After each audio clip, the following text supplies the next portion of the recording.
नमस्कार दर्शकों, मैं हूं आर के शर्मा और आप देख रहे हैं जी न्यूज उत्तर प्रदेश वन। आज के मुख्य समाचार। ग्राम चौपाल लगा विमुक्त घुमक्कड़ समाज के साथ जिला जज व कलेक्टर ने किया संवाद। गुना जिले में विमुक्त घुमक्कड़ व अर्ध घुमक्कड़ समाज को शासन की जनकल्याणकारी व स्वरोजगार योजनाओं से जोड़ने तथा उनकी समस्याओं के निराकरण हेतु जिला प्रशासन ने तहसील कुंभराज के ग्राम बिरियाई में ग्राम चौपाल लगा सामाजिक संवाद सह रोजगार सम्मेलन का आयोजन किया। कार्यक्रम में प्रधान जिला एवं सत्र न्यायाधीश अमिताभ मिश्र, कलेक्टर किशोर कुमार कन्याल, पुलिस अधीक्षक हितिका वासल, मुख्य कार्यपालन अधिकारी जिला पंचायत अभिषेक दुबे सहित जिला स्तरीय अधिकारियों ने सहभागिता कर समाज के लोगों से सीधा संवाद किया।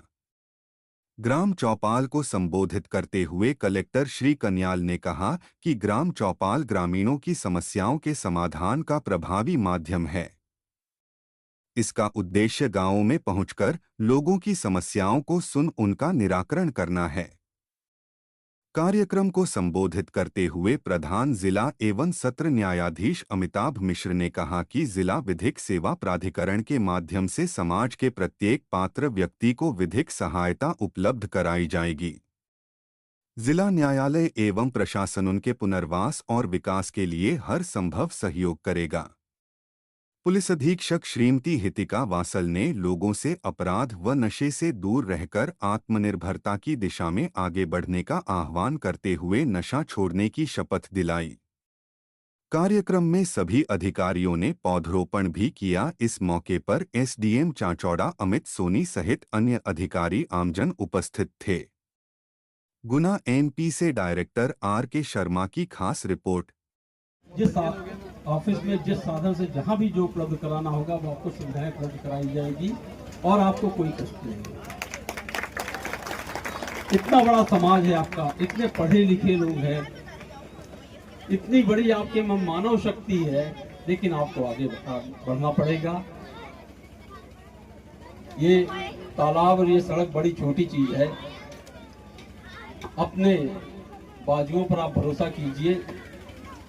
न केवल गुना के कलेक्टर साहब, एसपी साहब, पूरा समाज आपके साथ खड़ा हो जाएगा। ये सड़क बहुत छोटी चीज है। आप तो आगे आओ ना, हम तो खड़े हैं, तैयारी है। आप आगे बढ़िए, आप तालाब का संकल्प लीजिए। पूरा शहर यहाँ आएगा आपके साथ जुट करके। उस तालाब को जितना गहरा चाहेंगे उतना गहरा हो जाएगा, लेकिन अपने पर भरोसा करिए। बहुत बहुत धन्यवाद जो आप लोगों ने आज हम लोग को मौका दिया। हम बारंबार चाहेंगे कि आपका सानिध्य मिले, आपसे बातचीत करने का मौका मिले, और आप में से जब कभी भी कोई जिला न्यायालय में आए जरूर हमसे बात करिए, हम आपको पूरा सहयोग देंगे। धन्यवाद। बीच में 11 बच्चों को ये जो चेकमेट सिक्योरिटी है उसने 22,000 की नौकरी पर रख लिया है। 11 बच्चों को, 11 बच्चों को, ठीक है सर, 11 बच्चों के अपॉइंटमेंट लेटर मेरे हाथ में, ठीक है। अभी धीरे धीरे सबको देंगे, दिक्कत हो जाएगा। तालाब बन गया, खेती बाड़ी के लिए भी पानी दे दिया। अब आती है बात रोजगार की। जो हमारे नौजवान लोग हैं वो कई बार ये सोचते हैं कि मैं घर में खेती बाड़ी क्यों करूं। सुनो भाई, सुनो शांति। हमने अपने जिले में कुछ एग्जाम्पल सेट किए।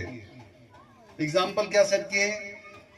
आपके पास यदि 1 एकड़ भूमि है, 1 एकड़ मतलब 2 बीघा जमीन है ना, तो 1 एकड़ भूमि में आप अधिक से अधिक एक साल में यदि 2 फसल भी लेते हो तो कितना पैसा कमाते हो? मेरा ऐसा मानना है कि अधिक से अधिक 50,000 रुपये, अधिक से अधिक नहीं 10 तो कम है, अधिक से अधिक। कहीं किसी को 20,000 हो सकता है, किसी को 40,000 हो सकता है। वैसे कमाने वाले तो 1 लाख वाले भी हैं, बट मैं आपकी परिस्थिति को देखते हुए बता रहा हूँ कि 50,000 एवरेज 40,000 कमाता है, 2 फसल लेता है। मैं 3 फसल की बात भी नहीं कर रहा, लेकिन हम ये प्रयास करते हैं कि क्या उसी 1 एकड़ की भूमि से मेरा किसान क्या 5 लाख रुपए कमा सकता है? नहीं कमा सकता। क्या 10 लाख कमा सकता है? कभी नहीं। क्या 15 लाख कमा सकता है? नहीं कमा सकता है। आप कहते हो कि नहीं कमा सकता, मैं कहता हूं कमा सकता है। और हमारे जिले के किसानों ने इसको साबित किया है। हमारे पास ऐसे किसान हैं, अब तो 5 लाख वाले बहुत हो गए हैं, जो क्या करते हैं, अब वो वाला काम नहीं करते कि आप गेहूं उगाते कि अपने जीवन में किसी भी प्रकार के तंबाकू उत्पाद जैसे बीड़ी, सिगरेट, गुटखा का सेवन नहीं करूंगी और ना किसी अन्य व्यक्ति को इसके सेवन के लिए प्रेरित करूंगी। मैं अपने परिवार, मित्रों एवं समाज को तंबाकू के दुष्प्रभावों के प्रति जागरूक करूंगी तथा तंबाकू मुक्त वातावरण के निर्माण के लिए सक्रिय सहयोग करूंगी। मैं स्वस्थ जीवन शैली अपनाने के लिए युवाओं को तंबाकू से दूर रखने तथा तंबाकू मुक्त भारत के निर्माण में अपनी जिम्मेदारी का ईमानदारी से निर्वहन करने की शपथ लेती हूँ। जय भारत। कि अपने जीवन में किसी भी प्रकार के तंबाकू उत्पाद जैसे बीड़ी, सिगरेट, गुटखा का सेवन नहीं करूंगी और ना किसी अन्य व्यक्ति को इसके सेवन के लिए प्रेरित करूंगी। मैं अपने परिवार, मित्रों एवं समाज को तंबाकू के दुष्प्रभावों के प्रति जागरूक करूंगी तथा तंबाकू मुक्त वातावरण के निर्माण के लिए सक्रिय सहयोग करूंगी। मैं स्वस्थ जीवन शैली अपनाने के लिए युवाओं को तंबाकू से दूर रखने तथा तंबाकू मुक्त भारत के निर्माण में अपनी जिम्मेदारी का ईमानदारी से निर्वहन करने की शपथ लेती हूँ। जय भारत। जब भी जहाँ भी जाती हूँ हमेशा एक ही बात बोलती हूँ कि अपराध करना तो आसान है, पर उसके बाद उससे छूटना वो एक साइकिल बन जाता है। मतलब अपराध किया, फिर हम जेल गए, फिर हमने वकील को पैसा दिया, फिर कोर्ट में गए, फिर बाहर निकले, और जब बाहर निकलेंगे अगली बार कोई और चोरी हुई तो पुलिस बोलेगी पुरानी किसने चोरी की, अच्छा ये चोर है, चलो यही अगला चोर, दोबारा यही चोर होगा। या हम लोग पुराना रिकॉर्ड देखते हैं, अच्छा ये किस गांव के लोग हैं, किस घर में पैदा हुए। तो बहुत जरूरी है कि हम लोग इन चीजों से दूर निकलें। अपराध से हमें दूर निकलना ही पड़ेगा, अपराध से दूर निकल के ही हमारा भविष्य है। जो अपराध का पैसा होता है, मैं भी पार्टी कम्युनिटी में भी जाती हूँ, वहां पे भी एक चीज बोलती हूँ कि ऐसा कुछ तो हुआ नहीं कि हमने मानो 2 करोड़ की चोरी की, वो 2 करोड़ हमारे पास तो आया नहीं। ऐसा तो है नहीं कि इन लोगों ने दुबई में घर बना लिए हो या तुम लोग फ्लाइट से कहीं जा रहे हो। मतलब हमारे समाज का कोई सुधार चोरी के पैसे से नहीं हो पाएगा कभी भी, या अपराध से नहीं हो पाएगा। और मेरा ये मानना है कि जब समाज की महिलाएं ठान लेंगी कि हमारे बच्चे सही राह पे चलेंगे, हमारे जो पुरुष हैं घर के वो सही राह पे चलेंगे, तो वो समाज सुधार की तरफ ही अग्रसर होगा, वो कभी सुधार मतलब पीछे नहीं आएगा। ये महिलाओं की जिम्मेदारी है। घर में किसकी बात मानी जाती है? महिलाओं की ना। तुम लोगों की बात मानी जाती है ना घर में, ठीक है? तो तुम लोग अब आज वचन दो कि हम अपना यहाँ पे किसी अपने गांव के लोगों को अपराध नहीं करने देंगे। हमारे घर से हमारा बच्चा, हमारा पति, हमारा जेठ, ये लोग अपराध नहीं करेंगे।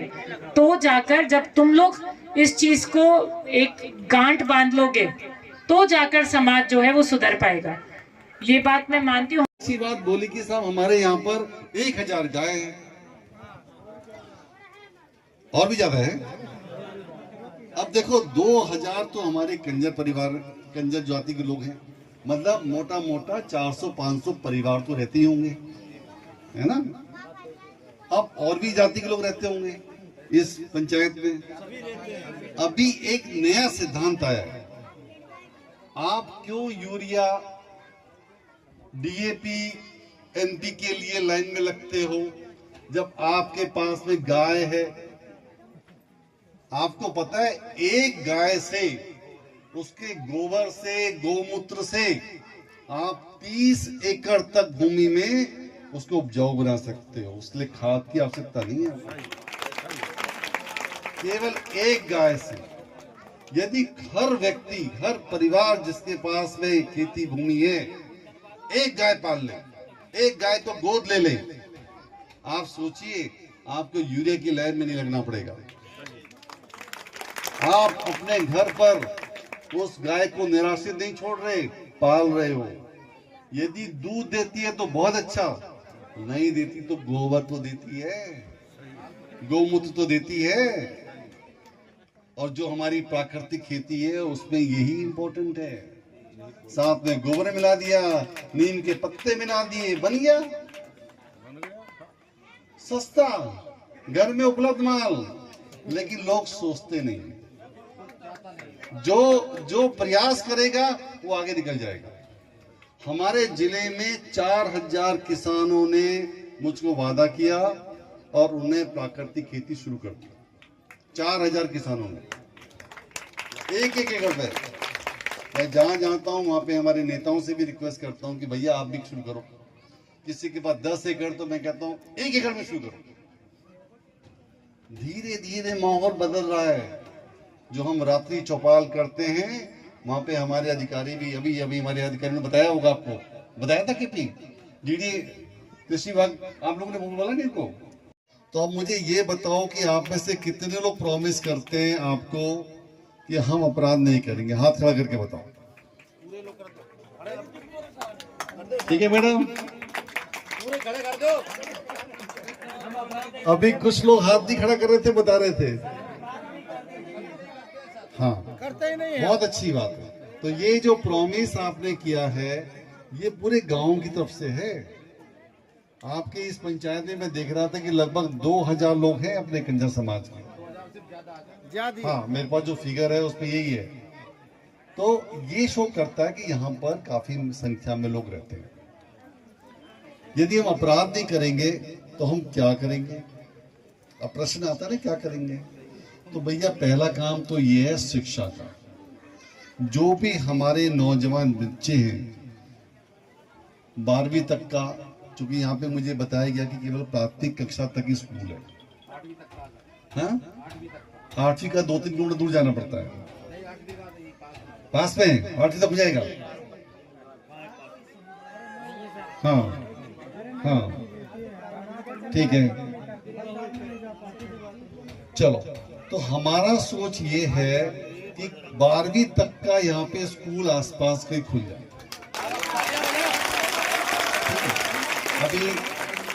अभी 5वीं तक है, 8वीं तक भी आसपास चले जाते हैं। तो मैं प्रयास करूंगा कि जितना नजदीक हो सके एक स्कूल ऐसा हो जाए ताकि आप 12वीं तक पढ़ाई कर सकें। अभी दूसरी बात आपने कही, पानी की समस्या।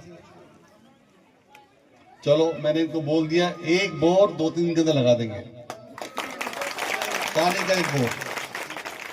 तालाब की बात बहुत अच्छी, जो मेरे दिल के बहुत क्लोज है। अभी जब मैं गुना से आ रहा था तो मेरे साथ सीओ जिला पंचायत साहब भी थे। मैं इनको बोल रहा था कि मेरी दिली इच्छा है कि सारे पंचायतों में एक एक बड़ा तालाब होना चाहिए, सभी पंचायतों में। तो अभी इन्होंने कुछ डाटा इकट्ठा करना शुरू कर दिया। तत्काल मेरे सामने अपने नीचे किसी अधिकारी को बोला कि भाई कौन कौन से तालाब हैं कौन सी पंचायत में जहाँ मछली का उत्पादन होता है, कोई तालाब दूसरे टाइप के भी हो सकते हैं। तो मैंने इनको बोला मेरी प्राथमिकता ये है कि क्या किसी भी एक पंचायत में, हर पंचायत की मैं बात कर रहा हूँ, पहला प्रयास करो कि इतनी जमीन है कि 500 बाई 500 मीटर और 10 मीटर गहरा तालाब हो जाए। पहला प्रयास वो करेंगे। दूसरा प्रयास ये करेंगे उतना नहीं है तो कम से कम 200 मीटर बाई 200 मीटर और 10 मीटर गहरा हो जाए। अभी सरकार ने एक नई योजना प्रारंभ की है, जी राम जी, है ना। मैंने बोला है सब लोग उसमें लगा दो। कितने लोग तैयार हैं काम करने के लिए? 125 दिवस का काम 300 रुपए प्रतिदिन। तैयार हैं? तैयार है। बहुत बढ़िया। तो आपको 125 दिवस के काम की गारंटी, 300 दिवस प्रतिदिन का आपको मानदेय मिलेगा। तो मेरी